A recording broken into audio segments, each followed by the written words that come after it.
दादा आणि सर्वच मान्यवर, आज आपण ज्या उमेदवाराच्या प्रचारासाठी इथं आलेलो आहोत ते आपल्या सर्वांचे लाडके आणि आमचे मित्र अभिजित दादा पाटील। त्यांच्याबद्दल काय बोलावं, त्यांच्याबद्दल बोलत असताना मला एक किस्सा आठवतो। मी फार वेळ घेणार नाही, मला फक्त तेवढंच आपल्याला इथं सांगायचंय। छत्रपती शिवाजी महाराजांच्या बरोबर त्यांच्या खांद्याला खांदा लावून लढणारा एक सेनापती होता, त्याचं नाव होतं नेताजी पालकर। नेताजी पालकरांच्या पराक्रमापुढे नेताजी पालकर जेव्हा रणांगणात उतरायचे त्यावेळेला चांगले चांगले योद्धे घाबरायचे आणि पळून जायचे। मग आता अशा योद्ध्याला पराजित कसा करावा, त्याला हरवायचं कसं, हरवता तर येत नाही रणांगणामध्ये, मग काय करावं म्हणून त्याला फंद फितुरी करून औरंगजेबाने पकडून नेला आणि अनेक वर्ष त्याला स्वराज्यापासून लांब ठेवला। पण पुन्हा ज्या धमन्यांमध्ये स्वराज्याप्रती निष्ठा होती, प्रामाणिकपणा होता, तो नेताजी पालकर पुन्हा स्वराज्यात आले आणि शिवाजी महाराजांच्या पाठीशी उभे राहिले। अभिजित पाटलांच्या बाबतीत सुद्धा असंच काहीतरी घडलं। एक उमदा कार्यकर्ता जो पवार साहेबांच्या पाठीशी ताकदीने उभा राहतो, पवार साहेबांसाठी लढतो, स्वाभिमानाने या मातीतल्या जनतेसाठी काम करतो, असा योद्धा जेव्हा आपल्याला वश होत नाही, आपल्या मागण्या ऐकत नाही, त्यावेळेला त्याच्यावर खोटे आरोप केले जातात, त्याला फसवलं जातं। आणि हाच प्रकार लोकसभेच्या वेळेला घडला। मी स्वतः त्याचा साक्षीदार होतो। पण मला आज इथं अभिमानाने सांगायचं आहे की पवार साहेबांच्या मुशीत तयार झालेला हा योद्धा, आपल्यामधला जनसेवक, आपल्यासाठी अहोरात्र झगडणारा एक नेता आज पुन्हा आपल्या बरोबर उभा आहे, पवार साहेबांच्या बरोबर इथं उभा आहे। त्यामुळे पवार साहेबांचे हात जर मजबूत करायचे असतील तर अभिजित पाटलांना आपण इथं निवडून दिलं पाहिजे। आज सबंध महाराष्ट्रात आम्ही फिरलोय, वेगवेगळ्या जिल्ह्यात आम्ही गेलो, सगळीकडची परिस्थिती पाहिली तर प्रचंड ऊर्जा लोकांमध्ये आहे, कारण ही निवडणूक जनतेने हातामध्ये घेतलेली आहे। त्यामुळे मला इतकंच सांगायचं आहे की ज्या भाजपने सबका साथ सबका विकास म्हणत म्हणत या महाराष्ट्रामध्ये आपल्या सगळ्यांची दिशाभूल केली, तरुणांच्या रोजगाराचे प्रश्न आहेत, शेतीच्या हमी भावाचे प्रश्न आहेत, शिक्षणाचे प्रश्न आहेत, सगळ्याच बाजूंवर फेल ठरलेलं हे भाजपाचं सरकार आहे। आणि ज्यावेळेला अशी परिस्थिती निर्माण होते त्यावेळेला हे जाती जातीमध्ये भांडण लावायचं काम हे सरकार करतंय। त्यामुळे ह्यांच्या भूलथापांना बळी पडू नका। 2014 मध्ये धनगर आरक्षणाचं आश्वासन देणाऱ्या फडणवीसांनी 10 वर्षात काय केलं हे त्यांना आज आपण विचारण्याची गरज आहे। 1000 कोटी देतो म्हणाले, त्याचं काय केलं हे आपण विचारण्याची गरज आहे। मराठा आरक्षणाचं काय केलं हे आपण त्यांना विचारण्याची गरज आहे। आज ही लोक महिलांवर बोलतात, मला त्यांना हेच सांगायचं आहे की महाराष्ट्राच्या महिलांना स्वाभिमानी आणि शाश्वत विकास हवाय। ज्या पवार साहेबांनी महिलांना 30% आरक्षण दिलं याला म्हणतात शाश्वत विकास आणि शाश्वत महिलांचा विचार करणे। आज अनेक सरकारी नोकऱ्यांमध्ये विविध ठिकाणी महिलांना संधी मिळते, ती फक्त आणि फक्त पवार साहेबांमुळे। त्यामुळे यांच्या भूलथापांना आपल्याला बळी पडायचं नाहीये। येत्या 20 तारखेला अभिजित पाटील यांच्या नावासमोरील तुतारी वाजवणारा माणूस या चिन्हासमोरचं बटन दाबून आपल्याला त्यांना प्रचंड मतांनी विजयी करायचं आहे आणि पवार साहेबांचे हात, महाविकास आघाडीचे हात बळकट करायचेत। इतकंच मी आपल्याला सांगतो आणि थांबतो। जय हिंद, जय महाराष्ट्र। धन्यवाद। यानंतर माढा विधानसभा मतदारसंघाचे लाडके नेतृत्व सन्माननीय अभिजिताबा पाटील साहेब यांच्या वतीने या ठिकाणी पवार साहेबांचा सन्मान संपन्न होतोय। आभार। यानंतर उत्तमराव जानकर साहेब आपलं मनोगत व्यक्त करतील। तत्पूर्वी पवार साहेबांचा या ठिकाणी आभारच्या वतीने सन्मान संपन्न होतोय। त्याचबरोबर सन्माननीय भाऊ देशमुख, दयानंद देशमुख, सन्माननीय प्रमोदजी कुटे, सुरेंद्रनाथ लोढे आणि संदीपजी कुटे या सर्वांच्या वतीने पवार साहेबांचा सन्मान संपन्न होतोय। शिवसेनेच्या वतीने सन्माननीय उत्तमरावजी जानकर साहेब यांनी आपलं मनोगत व्यक्त करावं।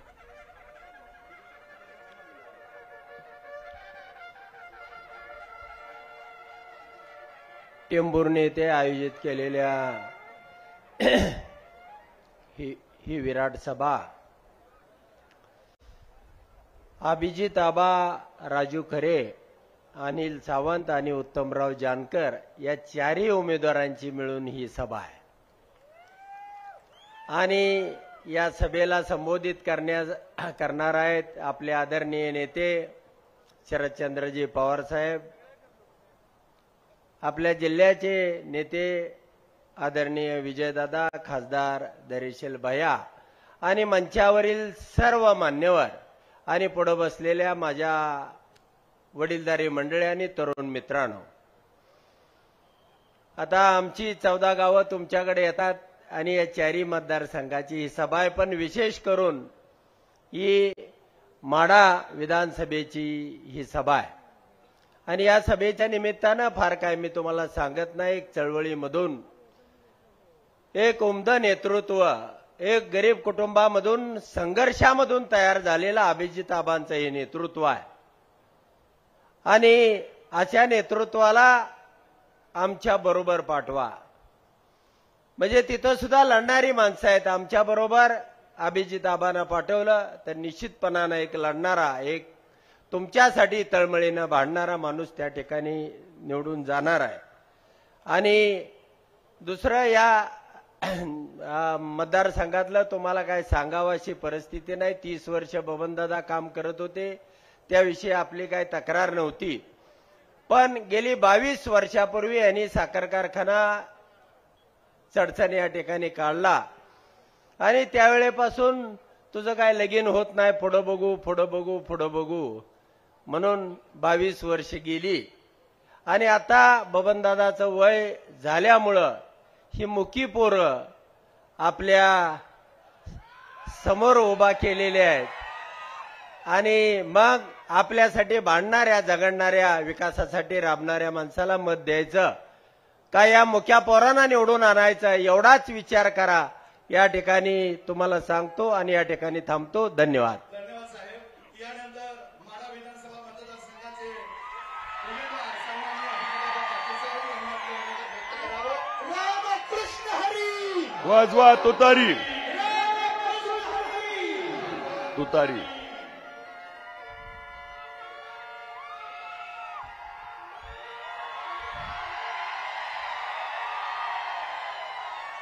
सर्वांनी हात हिंदू- उंचावून आम्हाला साथ द्या. सर्वांनी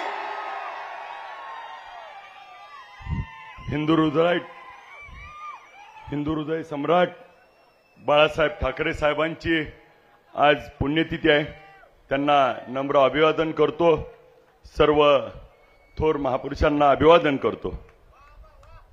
या देशाचे शेतकऱ्याचे जाणते राजे, आमच्या सर्वांचे मार्गदर्शक शरदचंद्रजी पवार साहेब,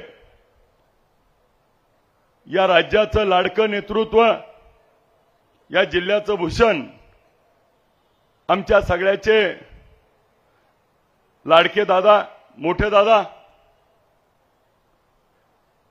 आपल्या मतदारसंघाचे दबंग खासदार धैर्यशील मोहिते पाटील साहेब,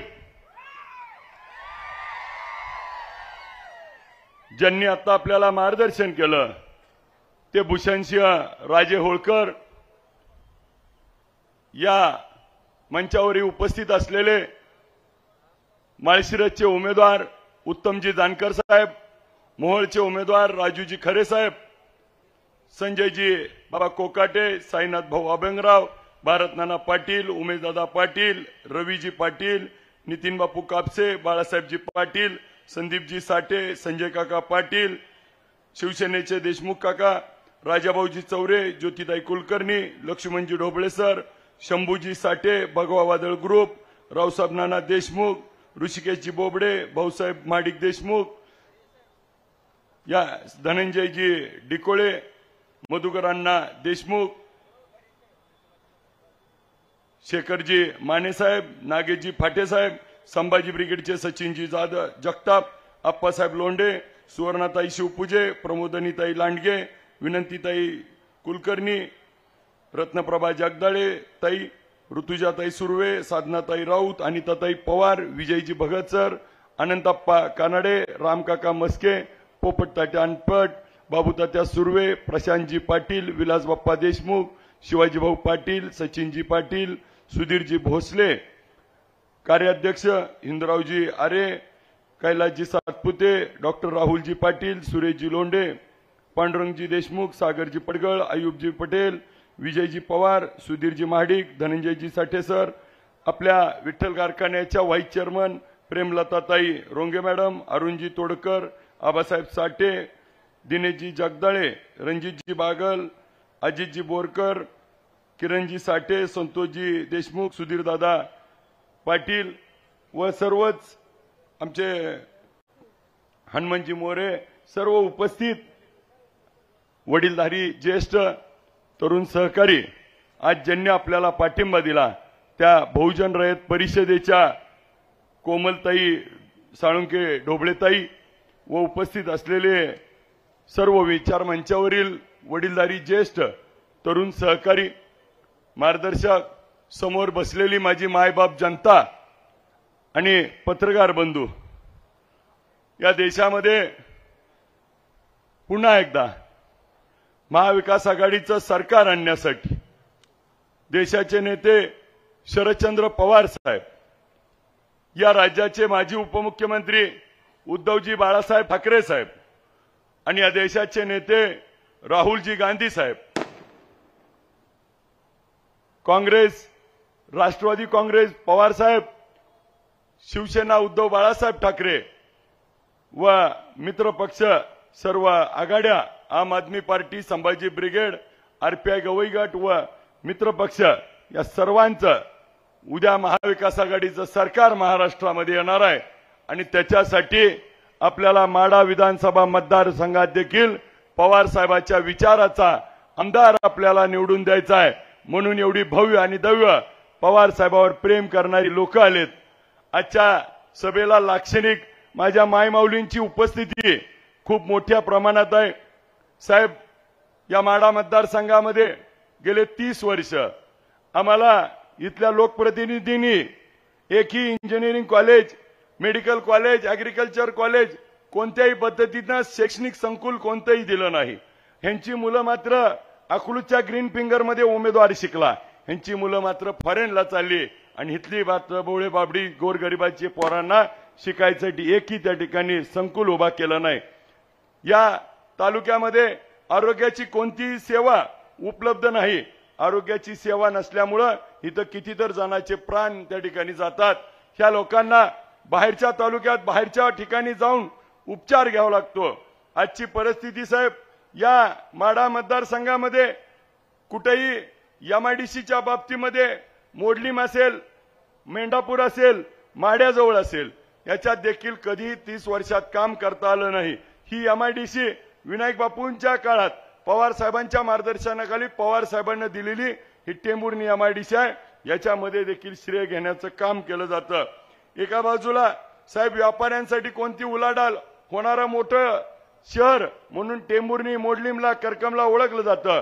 परंतु आजची परिस्थिती ह्या शहरांना म्हणावं तसा बाजारपेठ त्या ठिकाणी मिळत नाही. पुढच्या काळात बाजारपेठ उपलब्ध करून देत असताना आरणच्या देवस्थानचं असेल, माडेश्वरीच्या देवस्थानचं, सावता महाराजांचं असेल, जिथं जिथं तीर्थक्षेत्र आहे ते डेव्हलप करणं असेल. आपल्या मोडलीमच्या उड्डाणपुलाचा अडचणीचा विषय, मोडलीमला पाणी नाही. आज बैरागवाडी, जाधववाडी असेल, तुळशी असेल, आरण असेल, बावी असेल, अजून पाणी पोचलं नाही. खैराव, मानेगाव खैराव सिंचन उपसा सिंचन योजना अजून प्रलंबित आहे, ती देखील झाली नाही. आणि आज कोणत्याही पद्धतीचं काम न होता मात्र तालुक्यामध्ये कुठल्याही गावाला गेला तर साहेब 30 वर्षे एक हाती सत्ता देऊन देखील आज रस्त्याची दयनीय अवस्था आहे. कुठल्याही गावात खड्ड्यात रस्ता आहे का रस्त्यात खड्डा आहे हे देखील कळत नाही. रस्त्याच्या बाबतीत खूप दयनीय अवस्था त्या ठिकाणी झालेली आहे. आणि मग एका बाजूला निवडणुकीमध्ये प्रचाराचे मुद्दे मांडत असताना समोरनं मात्र विकास केला अशी भूमिका मांडली जाते. फक्त ऊस नेला म्हणजे विकास होत नाही. ऊसाचं साखर कारखान्याचा चेअरमन ऊस नेणं, ऊसाला भाव देणं आणि काटांना हंता ऊस नेणं ही साखर कारखान्याच्या चेअरमनचं काम आहे. ते चेअरमन मी पण आहे, मी देखील चोख पद्धतीनं करतोय. परंतु आमदार म्हणून, लोकप्रतिनिधी म्हणून आपल्या मतदारसंघाला काय मिळालं हा खऱ्या अर्थानं प्रश्न आहे. आणि त्या ठिकाणी साहेब एका बाजूला माडा उपसा सिंचन योजना ज्या काळामध्ये आपण होता आणि युतीच्या काळामध्ये बाळासाहेब ठाकरे साहेबांनी ही योजना आपल्याला दिली आणि मात्र ह्यांनी मात्र म्हणतात की आम्ही केली आणि स्वतःची पाठ थोपटतात. त्या काळामध्ये पवार साहेबांनी जेवण ठेवलंय आणि हे वाढायला होते आणि आता ही म्हणते जेवणच माझं आहे. परंतु ज्याचं जेवण असतं वाढताना तुम्ही एखाद्याला कमी जास्त वाढचाल, परंतु जेवण कुणाचं आहे तर ते या राज्यात शरदचंद्र पवार साहेबांनी त्या ठिकाणी दिलंय. फक्त आपण वाढपे म्हणून होता, पण वाढपे असताना देखील तुम्ही फक्त पाहुणे रावळे आणि घरातल्याच नातेवाईकालाच त्या ठिकाणी वाढलं आणि तालुक्याची जनता मात्र उपाशी ठेवली आहे. त्यामुळे उद्याच्या निवडणुकीत आपल्याला देखील चित्र या ठिकाणी बघायला मिळेल. साहेब, मी वेळेअभावी अधिकीचा वेळ घेत नाही, परंतु मी या लोकांच्या समोर विस्तृत असं माझं विजन मांडलंय. आपल्याला देखील एक कॉपी दिली. पुढच्या काळामध्ये या टेंभुर्णी शहराचा सर्वांगीण विकास करण्याच्या दृष्टीनं टेंभुर्णीमध्ये साधी एक बाग नाही, एखाद्या शॉपिंग कॉम्प्लेक्समध्ये त्या ठिकाणी इथल्या गाळेधारकाकडनं उमेदवारांनी पैसे खाल्लेत आणि अशा भ्रष्ट कारभार करत असताना आज एका बाजूला या मतदारसंघात हो एका बाजूला या राज्यामध्ये त्या ठिकाणी मराठा आरक्षणाचा विषय खूप मोठा गंभीर असताना त्या ठिकाणी इथल्या लोकप्रतिनिधींनी मनोजदादा जरांगे पाटील साहेबांवरती ठेका घेतलाय का म्हणून टीका केली, समाजाच्या भावना दुखावल्या आणि आज मात्र त्या समाजाच्या पुढे मत मागायला जाताना मनोजदादावरती बोलण्या माणसाला मत मागायचा अधिकार आहे का? आणि उमेदवारानं 50,000 रुपये पंढरपूरच्या सभेला देऊन त्या ठिकाणी समाजाची पैशात किंमत केली. ते आवडलं का समाजाला? काय केलं समाजानं? 1-1, 2-2 रुपये माघारी दिले आणि आज त्यांचे पैसे परत केले. साहेब, मी गेले 15 दिवस झालं प्रचार चालू झाल्यापासून सांगतोय की तुम्हाला 1-1, 2-2 रुपये आलेत, ते 1-1, 2-2 रुपयाचं काय केलं, किती आले, फोन पेचं तुम्ही स्टेटमेंट जाहीर करा. परंतु आज देखील त्यांनी फोन पेचं स्टेटमेंट जाहीर केलं नाही आणि यांनी पैसे ठेवायचं यांना कारण नसताना त्या ठिकाणी छत्रपती शिवाजी महाराजांच्या काळातला एक प्रसंग आहे. छत्रपती शिवाजी महाराजांना त्या ठिकाणी एकदा नड पडली आणि नडीच्या वेळेस सावकाराकडे गेले आणि कर्ज मागितलं. कर्ज मागितल्यानंतर सावकारांनी सांगितलं महाराजांना काहीतरी घाण ठेवावं लागेल. महाराजांनी एक गवताची काडी उचलली आणि सावकाराला दिली, कर्ज घेतलं आणि कर्ज परत फेडायला गेल्यावर महाराजांनी त्या ठिकाणी गवताची काडी मागितली. त्यावेळेस सावकार म्हणला महाराज गवताच्या काडीसाठी आला. महाराज त्यावेळेस कडाडले आणि म्हणले माझ्या स्वराज्यातली गवताची काडी सुद्धा घाण राहता कामा नये. हे महाराजांनी विचार छत्रपतींनी आपल्या महाराष्ट्राला दिले आणि ह्यांनी 1-1, 2-2 रुपये ठेवून मत मागायचा ह्यांना अधिकार आहे का? दुसऱ्या बाजूला साहेब महाराज म्हणतात गवताची काडी घाण राहिली नाही पाहिजे. ह्या पट्ट्यानं तर शेतकऱ्याच्या नावावर परस्पर कर्ज काढली, शेतकऱ्याचे उतारे घाण केले, शेतकऱ्याचे सिबिल घाण केले. आज शेतकरी देशदडीला लावला आणि निवडणुकीच्या वातावरणामध्ये साहेब माडा मतदारसंघामध्ये 30 वर्षे एक हाती सत्ता असताना देखील कुठल्याही पद्धतीनं त्या ठिकाणी आज आपल्याला एकही गोष्ट त्या ठिकाणी छत्रपती शिवाजी महाराजांचा एकी ठिकाणी अश्वारूढ पुतळा नाही, अहिल्यादेवी होळकरांचा पुतळा नाही, महात्मा ज्योतिबा फुलेंचा त्या ठिकाणी स्मारक नाही, सावित्रीमाईंचं स्मारक नाही, डॉक्टर बाबासाहेब आंबेडकरांचं स्मारक पाठीमागच्या बाजूला आहे. ते त्या ठिकाणी करता आलं नाही का तर उमेदवाराला गाळे काढायचे होते आणि त्यातनं पैसे कमवायचे होते. अण्णाभाऊ साठेंचा असेल, महात्मा ज्योतिबा फुले, एकही स्मारक या ठिकाणी झालं नाही. पुढच्या काळात ही स्मारक उभा करून ऊर्जा स्थानं उभा करू आणि पुढच्या काळामध्ये सर्व प्रेरणा स्थानं या पुढच्या पिढीला देण्याचं काम आम्ही मतदारसंघामध्ये करूया. साहेब, एका बाजूला हे सगळं सुरू असताना दुसऱ्या बाजूला मात्र काय केलं जातंय की उमेदवारच त्या ठिकाणी गायब होतोय आणि निवडणूक अभिजित विरुद्ध बबनदादांची लावायचा प्रयत्न केला जातोय. परंतु आम्ही देखील सगळ्यांनी त्या निवडणुकीत साहेब अर्ज भरायला दादा आमच्या समोर आले. दादा ज्या दिवशी समोर आले त्या दिवशी मी पाया पडून दर्शन घेतलं आणि आशीर्वाद मागितला. मी दादांना या निमित्तानं आपल्या साक्षीनं साहेब म्हणतो की दादा तुम्ही आम्हाला आदरणीय आहात, आम्ही तुमच्यावर एक शब्द बोललो नाही, बोलणार देखील नाही. तुम्ही आमच्या वडिलांप्रमाणे आहात, आपण देखील मला मुलाप्रमाणे पकडावं. जरी रणजित भाई हा मुलगा असला तरी मी मुलाप्रमाणे आहे. भले रणजित भाईच्या डोक्यावर उजवा हात ठेवा, माझ्या डाव्या तर ठेवा आणि दोघाला सांगा लढ म्हणून, आणि तुम्ही त्या ठिकाणी मागे राहा, दोघालाही आशीर्वाद द्या. आम्ही दोघंही मुलाप्रमाणे आहे, परंतु त्या ठिकाणी मुलगा मागे राहतोय आणि दादांना पुढे केलं जातंय आणि भावनिक करण्याचा प्रयत्न होतोय. मला तर धैर्यशील भैया उद्या असं वाटतंय की उद्या इथं सभा आहे, आपली सभा झाल्यावर उद्या कदाचित तुम्हाला सांगतो, लिहून घ्या, रेकॉर्ड करा, उद्या दादांना कदाचित चुकून त्या ठिकाणी ह्यांचा प्लॅन असू शकतो चक्कर आणण्याचा, कुठंतरी काहीतरी भुरळ येण्याचा, परत काहीतरी भावनिक करायचा. आणि नेमकं तुम्हाला सांगतो, आज तर त्या ठिकाणी बाबा पवार साहेब आजारी आहेत तर आजची सभा होणार नाही असे मेसेज दिले. इतक्या वाईट वृत्तीनं शिवबाबा आज त्या ठिकाणी समोरची लोक वाटतायत. आज साहेब 5-5 सभा 6-6 सभा घेत आहेत आणि महाराष्ट्र पिंजून काढतायत आणि दुसऱ्या बाजूला मात्र अशा पद्धतीचं राजकारण होतंय.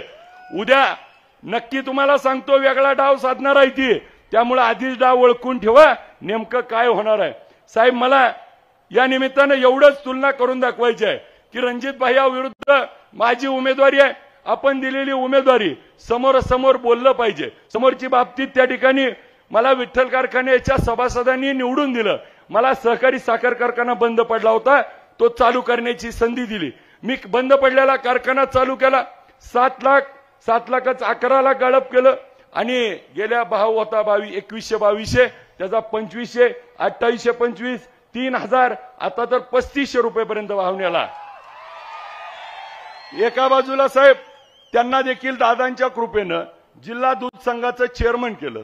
जिल्हा दूध संघाचं चेअरमन झाल्यावर 38,000 लिटर रोजचं दुधाचं कलेक्शन होतं, त्यांनी तो जिल्हा दूध संघ बंद पाडला. दुधाचे भाव 35-36 रुपये होते, 25-26 रुपये केले. जिल्हा दूध संघाच्या जागा ऐकल्या आणि त्याच्यात कमिशन खाल्लं. दोघालाही सहकारी साखर कारखाना सहकारी संस्थेची जबाबदारी आली, त्यांनी मात्र फेल झाले. मी मात्र शेतकऱ्याच्या जीवनात आनंद आणण्याचा काम केला. दुसऱ्या बाजूला साहेब कोरोनाचा काळ होता, कोरोनाच्या काळामध्ये पंढरपूरला लाट आल्यावर मल्टीप्लेक्स मोकळं केलं आणि त्याच्यामध्ये 100 बेडचं हॉस्पिटल चालू केलं, लोकांची सेवा केली. मला घरी गेल्यावर लहान मुलं आहेत, आईंचं वय जास्त आहे, घरी गेल्यावर घरच्यांना होईल म्हणून मी लांबून जेवण करून बाहेर त्या ठिकाणी रुग्णांची सेवा केली. त्या काळामध्ये मला सांगा टेंभूर निवासियांनो, एकदा तर रणजित भाई यांनी तुम्हाला कोरोनाचा बेड दिला, हॉस्पिटल चालू केलं का? तुम्हाला भेटायला कोरोना झाल्यावर आलं का? पंढरपूर तालुक्याला विचारा, मी प्रत्येक पेशंटला जाऊन भेटत होतो, ज्याला ज्याला शक्य आहे त्याला त्याच्या मदतीला धावत होतो. दोघांची तुलना करा, माझ्याकडे पण साखर कारखाना आहे, त्यांच्याकडे पण साखर कारखाना आहे, माझ्याकडे पण डिस्टिलरी आहे, त्यांच्याकडे पण डिस्टिलरी आहे. ज्यावेळेस राज्यामध्ये कोरोनाचा महाकार होता आणि ऑक्सिजनची गरज होती, देशाचे नेते पवार साहेबांनी सांगितलं की कारखान्याच्या डिस्टिलरीमधनं ऑक्सिजन प्रकल्प चालू करा. त्यावेळेस साहेबांच्या हाकेला ओ दिली आणि राज्यातला पहिला ऑक्सिजनचा प्रकल्प त्या ठिकाणी उभा केला. मग तुमच्याकडे देशातला मोठा कारखाना आहे, मग तुम्ही का त्या ठिकाणी ऑक्सिजन केला नाही? दोघांच्या समोरासमोर, का तर त्यात पैसे मिळत नव्हते म्हणून केला नाही. मी मात्र 1 रुपया न घेता धाराशिव जिल्ह्यातल्या लोकांना त्या ठिकाणी प्राणवायू देण्याचं काम केलं. माझ्यासारख्या सामान्य पोराला महाराष्ट्राचे मुख्यमंत्री उद्धवजी ठाकरे साहेबांनी भर सभेमध्ये सांगितलं की या महाराष्ट्राच्या वतीनं तमाम अभिजित पाटील तुमचे आभार, ह्याच्यापेक्षा मोठं आपल्यासाठी काय पाहिजे? आणि हे जर आपल्याला होत असेल तर त्या ठिकाणी माझ्यासाठी खूप मोठ्या गोष्टी आहेत. साहेब एका बाजूला आम्ही सगळ्या संचालक मंडळांनी स्वतःच्या नावावर कर्ज काढली आणि विठ्ठल कारखान्याच्या शेतकऱ्याची बिलं दिली, आणि दुसऱ्या बाजूला ह्यांनी शेतकऱ्याच्या नावावर कर्ज काढली आणि स्वतः पैसे घेतले, शेतकऱ्याचे सिव्हिल खराब केले. तुलना केली तर कोण शेतकऱ्याच्या बाजूने आहे, कोण शेतकऱ्याच्या विरोधात आहे, हा देखील विचार करायची गोष्ट आहे. एका बाजूला साहेब मी त्या ठिकाणी गेले 1 महिन्यापासून या माढा मतदारसंघाच्या पुढच्या 5 वर्षात काय करणार ह्याचं विजन मांडलं, जाहीरनामा मांडला. परंतु आज शेवटचा उद्या दिवस आहे, आजपर्यंत त्यांनी मांडला का? त्यांनी त्यांचा जाहीरनामा दिला का? त्यांनी त्यांचा वचननामा दिला का? विजन मांडलं का? आज मग पुढच्या काळात मतं कशासाठी मागणार? तर आम्ही ज्यावेळेस बघतो साहेब त्यांच्या भाषणाचं आम्ही बघितलं, त्यांच्या भाषणात तो काय म्हणतात, रणजित भाईला जर म्हणलं तुम्ही काय करणार तर रणजित भाई म्हणतात आमच्या दादानी केलंय मग मी करतो. ह्याच्या पलीकडे काय बोलले ग? उद्या विधानसभेत जानकर साहेबाच्या राजू खरेंच्या जोडीला मोठा आवाज करून कोण बोलल? मला साहेब एक दुर्दैवी घटना देखील या मतदारसंघात घडली, ती आपल्याला फक्त आठवण करून द्यायची आहे. ज्यावेळेस साहेब तिकिटाच्या वेळी आम्ही 10 दिवस आपल्या भेटीला मुंबईमध्ये येत होतो, त्यावेळी मात्र मला तिकीट मिळणार मी मतदारसंघातल्या सगळ्याला सांगायचो, कारण 1.5 वर्षापूर्वी त्या ठिकाणी माझं विठ्ठल कारखान्यावरती पवार साहेबांनी पहिली उमेदवारी जाहीर केली होती. आणि मग मधल्या काळात जरी काही प्रसंग घडले तर ते प्रत्येक प्रसंग साहेबांशी बोलून साहेबांशी विश्वासात घेऊन ज्या पद्धतीनं छत्रपतींचा मावळा या महाराष्ट्रात काम करत होता तसा पवार साहेबाचा पट्ट्या म्हणून मी देखील गनिमी गावा करून आलो. परंतु साहेब उमेदवारीच्या बाबतीत ज्यावेळेस निर्णय झाला त्यावेळेस माड्यामध्ये एक सभा झाली. माड्याच्या सभेमध्ये त्या ठिकाणी त्यांनी बोलले की आम्ही कुणाच्या मेहरबानीवर नाही. साहेब आपल्यावरती हे बोलणं म्हणजे खूप दुर्दैवी वाटलं की ज्यांना 30 वर्ष आपण सांभाळलं, ज्यांना एवढं दिलं आणि ती लोक जर आपल्याला म्हणत असतील की आम्ही साहेबांच्या, मग बिगर साहेबांच्या तुम्ही काय झाला हो? आणि मग एका बाजूला त्या ठिकाणी त्यांनी चॅलेंज केलं की आमची काय पांढरी अशीच झाली नाही ती, आणि नाही दिलं तिकीट तर काय आम्ही अपक्ष निवडून दाखवतो. साहेबाला बोला एवढी तुम्ही मोठी झाले का? साहेबांना बोला एवढं तुम्ही कोणी महाराष्ट्रात मोठं नाही, आणि ज्यांनी साहेबांना बोललंय त्यांची घरं बसली ती. त्यामुळं साहेबांना बोलण्या एवढं तुम्ही मोठं नव्हता. तिकीट दिलं नाही तर अपक्ष निवडून येतो म्हणून सांगितलं. आणि मात्र साहेब जयंत पाटील साहेबांना आपल्याला सगळ्याला माहिती आहे, जयंत पाटील साहेब म्हणतात नाद कुणाचा पण करा पण पवार साहेबाचा तेवढा. आता त्यांनी पवार साहेबाला चॅलेंज केलंय. खूप मोठी त्या ठिकाणी त्यांच्या आयुष्यातली चूक उद्याच्या काळात त्यांना जाणवेल. साहेब एका बाजूला महायुतीचे उमेदवार ते असताना त्यांनी शेवटच्या मोमेंटला त्या ठिकाणी आपल्याला देखील ज्यावेळेस पक्ष फुटी झाली त्यावेळेस ते आपल्याला सोडून गेले, आणि मग त्यावेळेस कारण दिलं की आम्ही विकासासाठी जातोय. आणि मग विकासासाठी जात असताना परत अजितदादांना देखील त्या ठिकाणी सोडलं आणि परत अपक्ष उभा राहिले. अपक्ष उभा राहिल्यावर त्या ठिकाणी परत त्यांच्यामध्ये काही मंडळी महायुतीतली आली आणि महायुतीतल्या लोकांनी सांगितलं हे अपक्ष नसून हे महायुतीचे उमेदवार आहेत.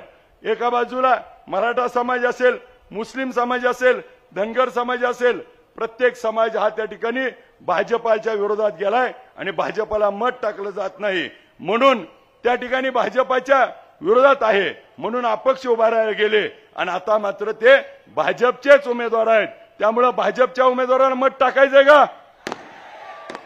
उद्या आपल्याला या राज्यामध्ये परत एकदा पवार साहेबांच्या विचाराचं सरकार आणायचंय आणि पवार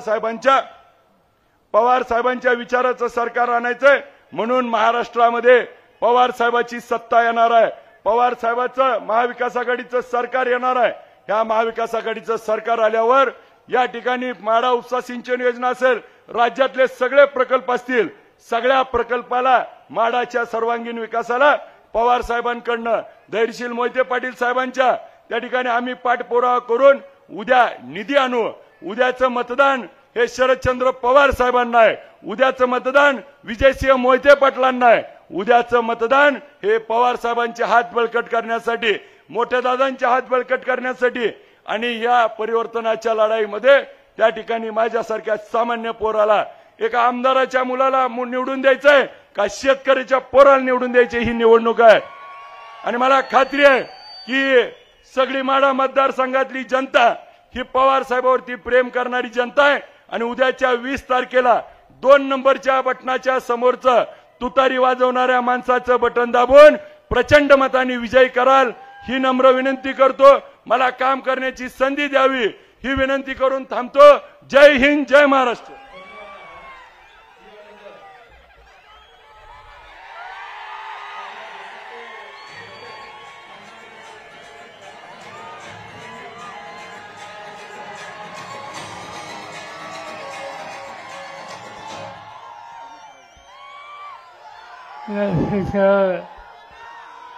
उपस्थित असलेले आमचे सहकारी विजयसिंह मोहिते पाटील ज्याला खासदार म्हणून आपण मोठ्या मताने विजय केला ते धैर्यसिंह मोहिते पाटील अशा या विधानसभेचे आपल्या भागाचे उमेदवार श्रीयुत अभिजित पाटील, मोहोळचे उमेदवार राजू खरे, माळशिरसचे उमेदवार उत्तम जानकर, भूषणसिंह होळकर, उमेश पाटील, लक्ष्मणराव ढवळे, संजय कोकाटे, भारतराणा पाटील, नितीन कावसे, ज्योती कुलकर्णी, नागेश पाटे आणि व्यासपीठाचे सगळे सहकारी मित्र. उद्याच्या 20 तारखेला होणाऱ्या निवडणुकीसाठी तुम्हा लोकांशी बोलावं आणि आज या ठिकाणी जे उमेदवार उपस्थित आहेत ते सर्वांना मोठ्या मतांनी तुम्ही विजयी करावं ही विनंती करण्याच्यासाठी आज मी या ठिकाणी आलो आहे. या निवडणुकीकडे देशाचा लक्ष आहे. लोकसभेची निवडणूक झाली. या लोकसभेच्या निवडणुकीमध्ये तुम्हा लोकांना मी विनंती केली होती की महाराष्ट्राचं चित्र देशाच्या पातळीवर चांगलं करायचं असेल तर मोठ्या फरकावर महाराष्ट्रातनं महाविकास आघाडीचे खासदार निवडून द्यायला हवेत आणि त्यासाठी ठिकठिकाणी आम्ही उमेदवारांची उभारणी केली. मला आनंद आहे की तुमच्या मतदारसंघामध्ये धैर्यशील मोहितेंच्या सारख्या तरुण कार्यकर्ता याला मोठ्या मतांनी विजय केला. सोलापूरची शिल्ली, शेजारची बारामतीची शिल्ली, उस्मानाबादची शिल्ली, या महाराष्ट्रामध्ये 48 पैकीची जागा तुम्ही लोकांनी आमच्या विचाराच्या निवडून दिल्या. त्याचा परिणाम आज देशाच्या संसदेमध्ये महाराष्ट्राचे कुठल्याही प्रश्न आले तर एकजुटीने त्याची मागणी करून ते सोडून घेण्याची ताकद आमच्या सगळ्या सरकारांच्या झाली. याचं 100% श्रेय तुम्हा लोकांचं आहे आणि त्याबद्दल तुम्हा लोकांना मी धन्यवाद देतो. ही झाली लोकसभेची निवडणूक. उद्या महाराष्ट्राची सत्ता आणि महाराष्ट्राचं राज्य कसं चालवायचं याचा निकाल घ्यायचा. गेली 5 वर्ष त्याचे थोडा काळ उद्धव ठाकरेंचा गेला तर राज्य भाजपवाले असोत मग देवेंद्र फडणवीस असोत किंवा आजचे मुख्यमंत्री एकनाथ शिंदे असोत यांच्या हातामध्ये आहे. या सगळ्या काळामध्ये त्यांनी केलं काय? कोणते प्रश्न सोडवले? मी तर सगळ्या खोल्यात जात नाही पण फक्त 2-3 विषय. एक महत्त्वाचा प्रश्न या समाजातल्या स्त्रियांची स्थिती यांच्या राजनीतीमध्ये काय? युतीचं सरकार झालं यांच्या काळात काय घडलं? या महाराष्ट्रामध्ये कधी नव्हते इतके स्त्रियांच्यावरचे अत्याचार या 3 वर्षामध्ये झाले. आणि त्याची संख्या किती असेल? ज्यांनी पोलीस स्टेशनला नोंद केली अत्याचाराच्या संदर्भात तक्रार नोंदली अशी किती त्याची माहिती आम्ही घेतली तर महाराष्ट्रामध्ये 2 वर्षामध्ये 67,381 प्रकरणामध्ये स्त्रियांच्या अत्याचाराच्या तक्रारी. याचा अर्थ आहे की दर तासाला महाराष्ट्रामध्ये 5 उमेदवारांच्यावर अत्याचार होतो. एका बाजूला अत्याचाराचं चित्र महाराष्ट्राच्या अनेक मुली स्त्रिया भगिनी या बेफत आहेत त्या कुठे गेल्या, कुणी फळवल्या याची माहिती नाही. आणि याची माहिती गोळा केल्याच्या नंतर ज्या तक्रारी पोलीस स्टेशनला आल्या त्याची माहिती ही घेतल्याच्या नंतर महाराष्ट्रामध्ये 64,000 मुली आज बेकत आहेत. या राज्यामध्ये मुलींचं संरक्षण होत नाही, मुलींचा पत्ता लागत नाही. अशा राज्यकर्त्यांना सत्य बसायचा अधिकार आहे का हा विचार तुम्ही केला पाहिजे. दुसरा वर्ग आहे तरुणांचा.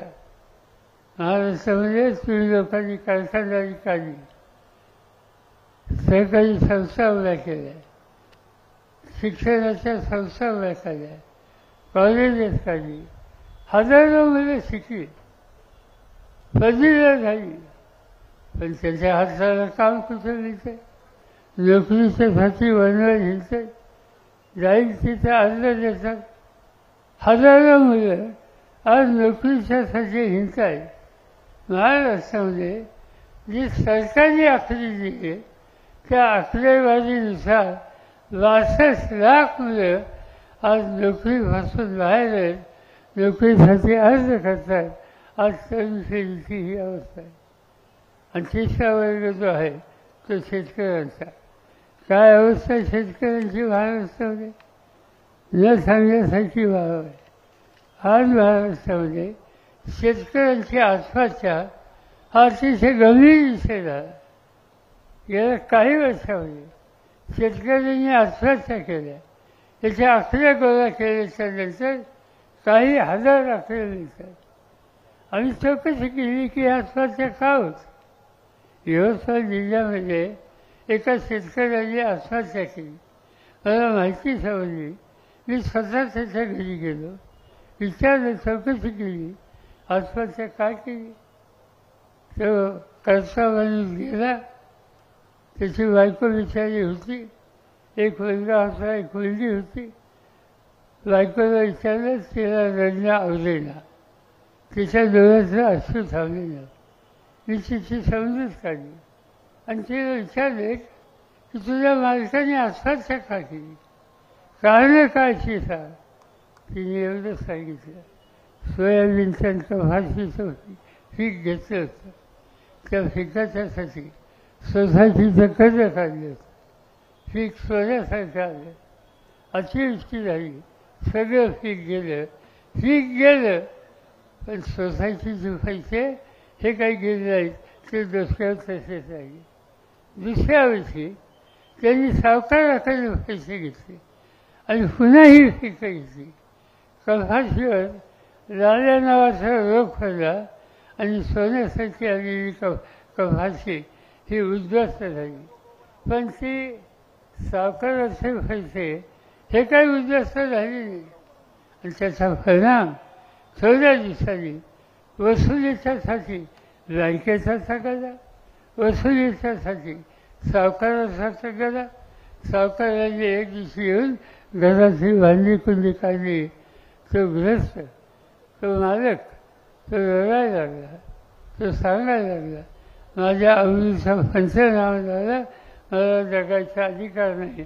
दुसऱ्या दिवशी बाजारात गेला, इंजिनची वाशी घेतली, घचा खाला आणि आपला जीव सोडून गेला. काय त्या शेतकऱ्याची चूक होती. आज या देशामध्ये कष्ट करणाऱ्यांच्याबद्दल सरकार लगेचची भूमिका घेणार असेल तर दुसरा पर्याय राहिला नाही. या देशामध्ये मध्यंतरी आता जे प्रधानमंत्री आहेत मोदी, त्यांच्या सरकारने देशाच्या 18 उद्योगपतींचे 16,000 कोटीचं कर्ज त्यांचं माफ केलं. 18 उद्योगपतींचं 16,000 कोटीचं कर्ज ते माफ करू शकतात. आणि शेतकऱ्याच्या डोक्यावर 5,000 10,000चं कर्ज ते निसर्गाच्या लहरी भरावे, त्याला तुम्ही सहाय्य करत नाही. आणि त्याला सहाय्य करत नाही, त्यामुळं त्यांच्यासमोर आत्महत्याशिवाय रस्ता नाही.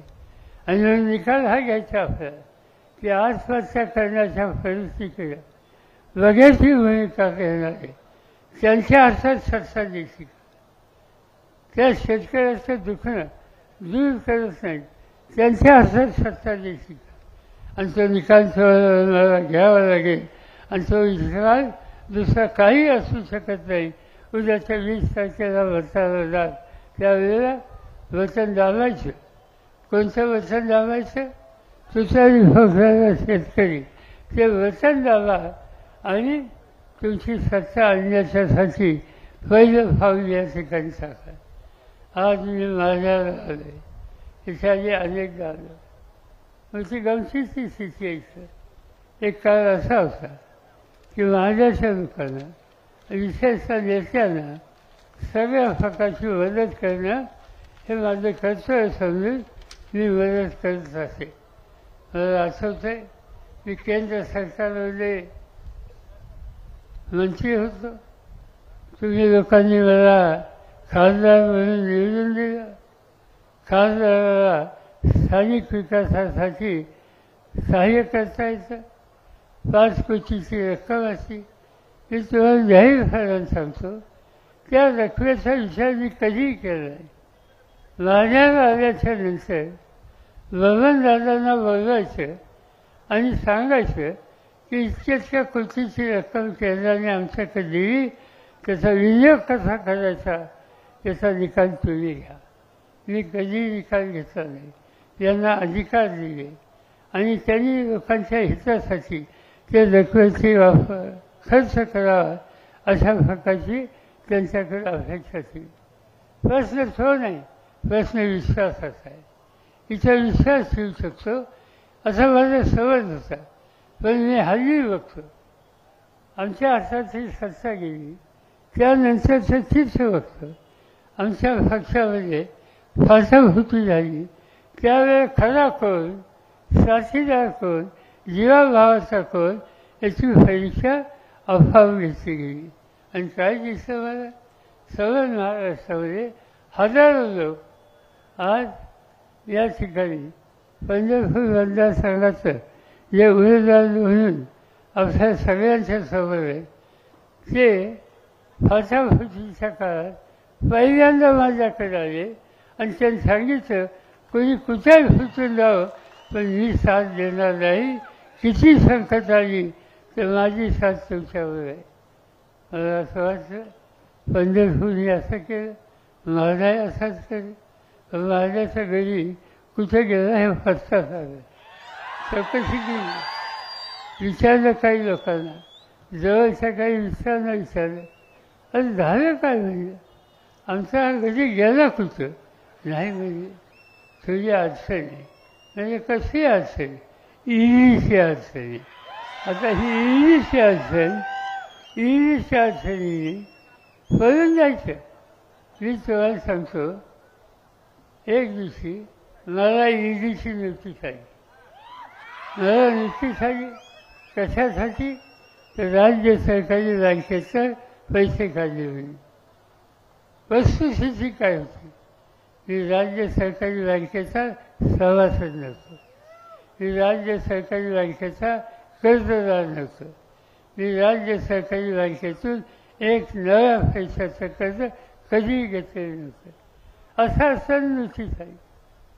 नोटीस आली या तारखेला हजर राहा म्हणून सांगितलं.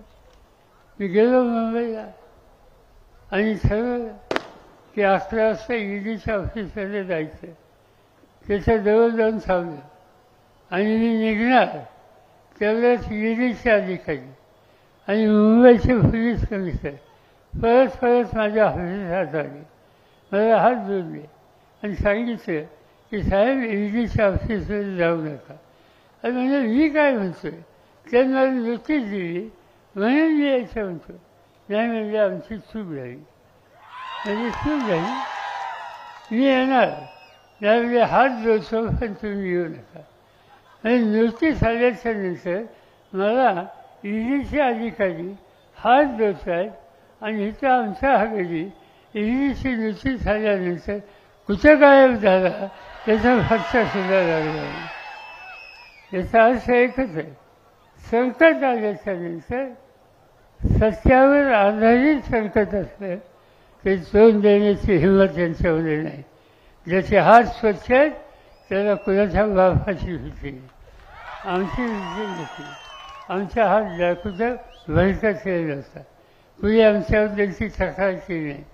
एकही उदाहरण असं नाही माझ्याबद्दलचं की सोसायटीचं कर्ज कुणाच्या शिष्या नावाने मी काढलं. सोसायटीचं कर्ज शिष्याच्या नावावर काढून त्याचे पैसे मी उचलले.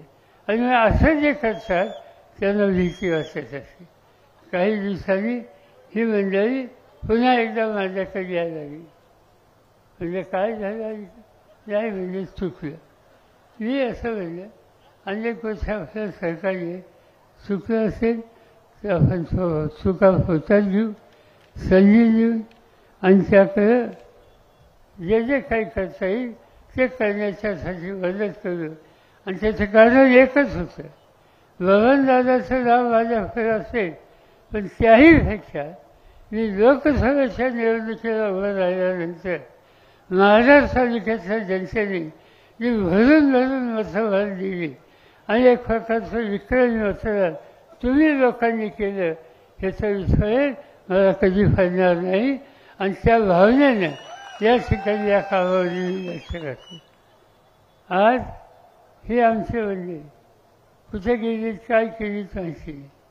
तिकीट मागायला आले, एकदा नाही, दोनदा, तीनदा, चारदा, पाचदा तिकिटाची मागणी केली. मी सांगितलं की दादा आता जर नव्या लोकांना संधी दिली, नव्या लोकांना संधी द्यायचा विचार करू.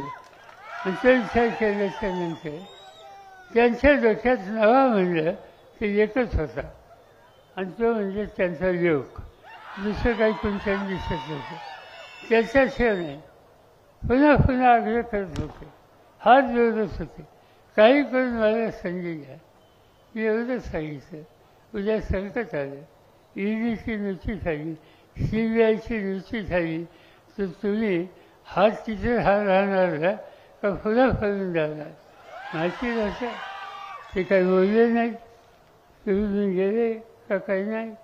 त्यांचं सांगायला लागले की 40 वर्ष मी तुमच्याबरोबर आहे आणि 40 वर्ष माझ्याबरोबर आहे. याचा अर्थ तुम्हाला 40 वर्ष मी मदत केली. ती कशाची आवड नव्हती. इथे जी कामं तुम्ही सांगतात त्या कामाला लक्ष घालण्याची तयारी मी ठेवली. सीना माझा उपसा सिंचन असतो त्यासाठी निधी देण्याचा रस्ता मी त्यांना दाखवला. असे अनेक कार्यक्रम आहेत.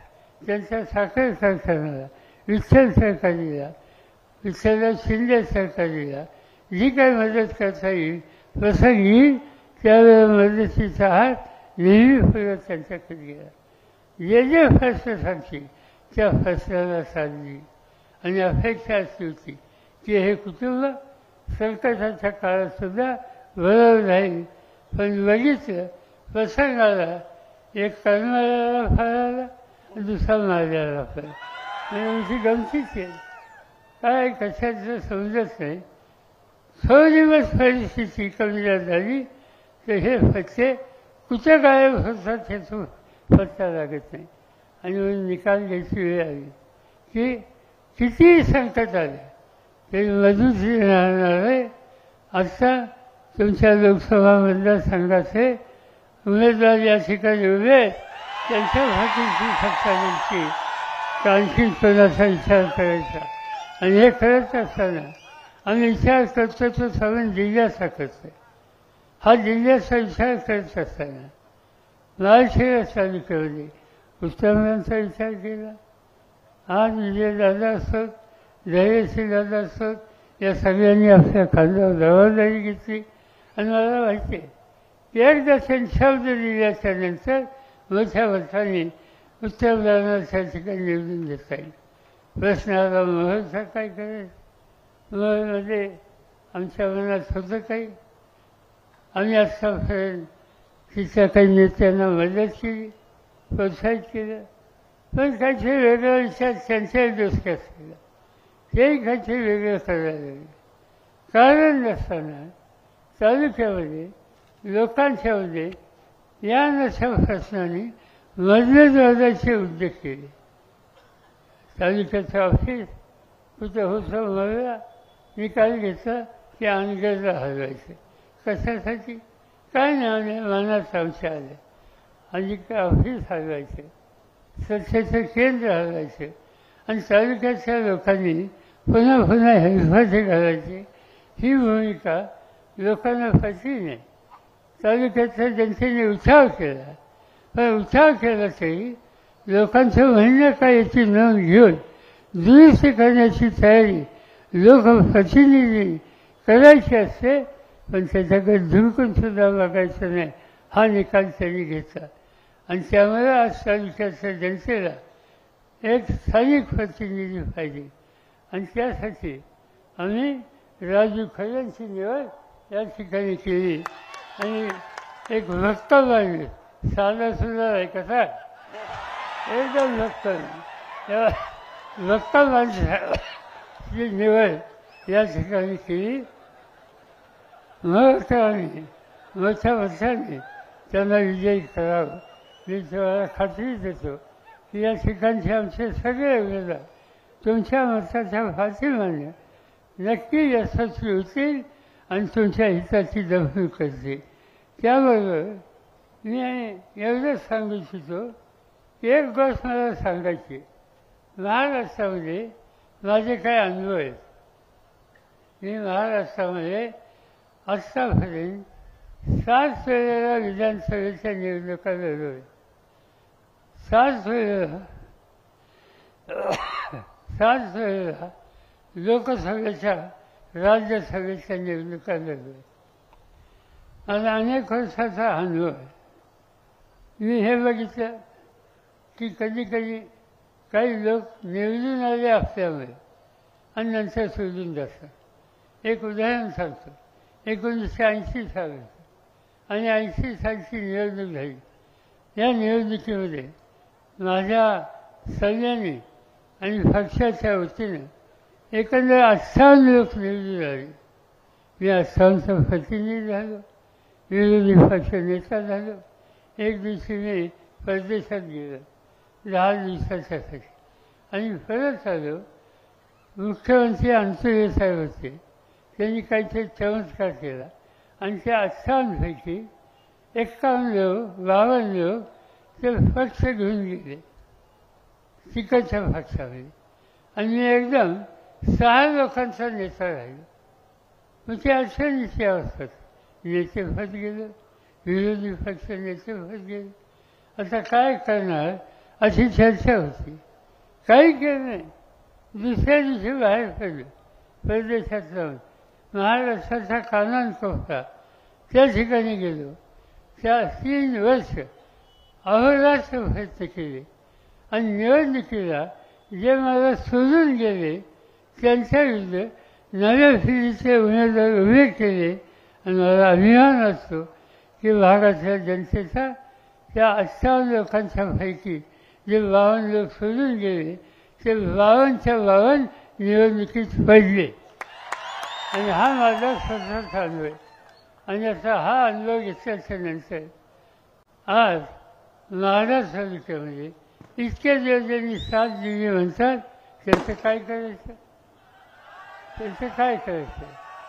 त्यांचं काम जे कोणी असतील सख्खे भाऊ असतील आणखीन कोणी असतील एकदा रस्ता चुकला की गड्याला त्याची जागा दाखवलीच पाहिजे.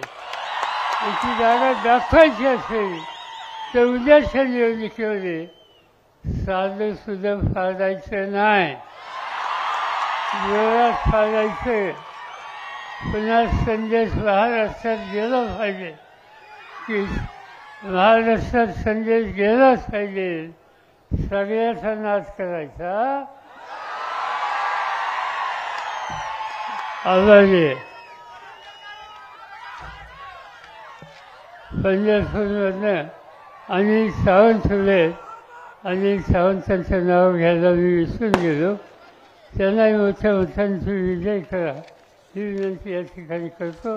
इतके तास तुम्ही थांबलात, आम्हाला सगळ्यांचे विचार ऐकले त्याबद्दल आपल्याला धन्यवाद देतो. आणि यानंतर या 3 मतदारसंघाचा जो काही गुलाल असेल तो गुलाल खेळण्याची संधी तेव्हा सगळ्यांना मिळेल ही खात्री या ठिकाणी करतो आणि आशीर्वाद द्या. धन्यवाद साहेब. यानंतर वडिलांचा मोठा लीडर, उसाच्या कांडीला सोन्याच्या कांडीचा दर दिल्याबद्दल शेतकरी संघटनेतर्फे स्वाभिमानी शेतकरी